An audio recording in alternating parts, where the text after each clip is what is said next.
ഞാൻ പഠിച്ചു വളർന്ന ഒരു പ്രദേശമാണ് കൊടുവള്ളി മണ്ഡലം എന്ന് പറയുന്നത്. അപ്പോൾ അവിടെ പാർട്ടി എനിക്കൊരു അവസരം നൽകി എന്നുള്ളത് തീർച്ചയായിട്ടും സന്തോഷമുള്ള കാര്യമാണ്. രണ്ടാമത്തെ കാര്യം പാർട്ടിയുടെ മുതിർന്ന അത് മൂന്നാമത്തെ കാര്യം. രണ്ടാമത്തെ കാര്യം വ്യക്തിപരമായി പാർട്ടിയുടെ മുതിർന്ന നേതാക്കന്മാർ ജനപ്രതിയായിട്ടുള്ള ഒരു മണ്ഡലമാണ് കൊടുവള്ളി. അഹമ്മദ് സാഹിബിനെ പോലെ, പി എം അബൂബക്കർ സാഹിബിനെ പോലെയുള്ള, പി വി മുഹമ്മദ് സാഹിബിനെ പോലെ, സി മുഹമ്മദ് സാഹിബിനെ പോലെയുള്ള, ഇപ്പോൾ ഏറ്റവും എം കെ മുനീർ സാഹിബ്, നേരത്തെ ഉമ്മർ മാഷും, അപ്പോൾ അവരൊക്കെ ജനപ്രതിയായ ഒരു മണ്ഡലത്തിലാണ് പാർട്ടി അവസരം നൽകിയത്. അതിന്റെ തുടർച്ചയുണ്ടാക്കണം.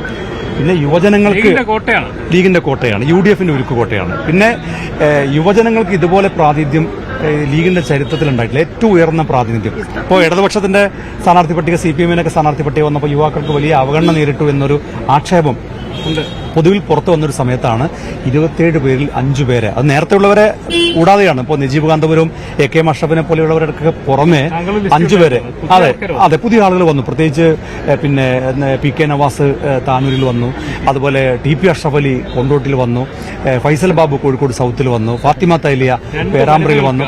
2 വനിതകൾ, അതും ഇത്തവണത്തെ പട്ടികയുടെ ഒരു പ്രത്യേകതയാണ്. സർപ്രൈസ് എൻട്രിയാണ്. എല്ലാവരും വിചാരിച്ചത് ഒരാൾ മാത്രമേ ഉണ്ടാവുള്ളൂ എന്നാണ്. പേരാമ്പ്രയിൽ ഫാത്തിമ തൈലിക്ക് പുറമെ കൂത്തുപറമ്പിൽ ജയന്തി രാജനും വന്നിരിക്കുന്നു. അപ്പോൾ 2 വനിതാ പ്രതിനിധികളും 5 യുവാക്കളും പുതുമുഖങ്ങളും 27 സീറ്റും വിജയിക്കാൻ കഴിയുന്ന ഒരു തെരഞ്ഞെടുപ്പാണ് ഈ തെരഞ്ഞെടുപ്പ്. കാരണം ജനങ്ങൾ അത്രയേറെ വെറുത്ത് നിൽക്കുകയാണ്.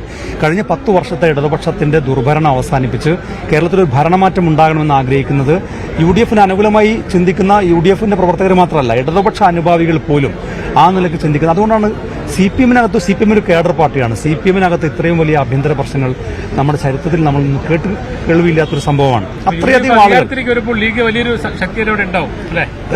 UDF-നകത്തെ എല്ലാ കക്ഷികളും വലിയ ശക്തിയാവും. ലീഗ് മാത്രമല്ല, UDF-നകത്തെ എല്ലാ കക്ഷികളും ശക്തരായി UDF ഒരു മികച്ച ടീം UDF-ആയി, ബഹുമാനപ്പെട്ട പ്രതിപക്ഷ നേതാവ് എപ്പോഴും പറയുന്നത് പോലെ ഒരു ടീം UDF-ആയി ഐക്യജനാധിപത്യ മുന്നണിയായി അധികാരത്തിൽ വരുന്ന ഒരു കാഴ്ചയാണ് നമ്മൾ കേരളത്തിൽ കാണാൻ പോകുന്നത്.